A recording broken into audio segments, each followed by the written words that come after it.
પ્રવીણ પ્રવીણ પ્રેમજી છાડવા, મુંબઈ, કુર્લા.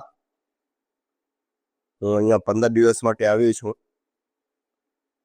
અને મારી ટ્રીટમેન્ટ ચાલુ છે. મને અસ્થમાની તકલીફ હતી અને મારા વાઈફ પણ મારી સાથે છે.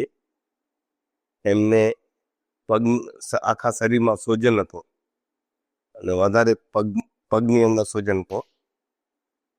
એની ટ્રીટમેન્ટ બંનેની 15 દિવસ આજે પૂરા થાય છે અને અમને ઘણું સારું છે. અહીંયા બધી રીતે વ્યવસ્થા સારી છે, જમવાની, રહેવાની અને સ્ટાફ બધો જ પ્રેમાળ છે અને અમને બહુ કોર્પરેટ કર્યું છે બધાએ. હવે રહેવાની બધી વ્યવસ્થા સરસ છે અને બધી જગ્યાએ સાફ સફાઈ બહુ વ્યવસ્થિત છે. કોઈ પણ જાતની અમને તકલીફ થયેલ નથી અને અમે ખુશીથી આજે જઈ રહ્યા છીએ.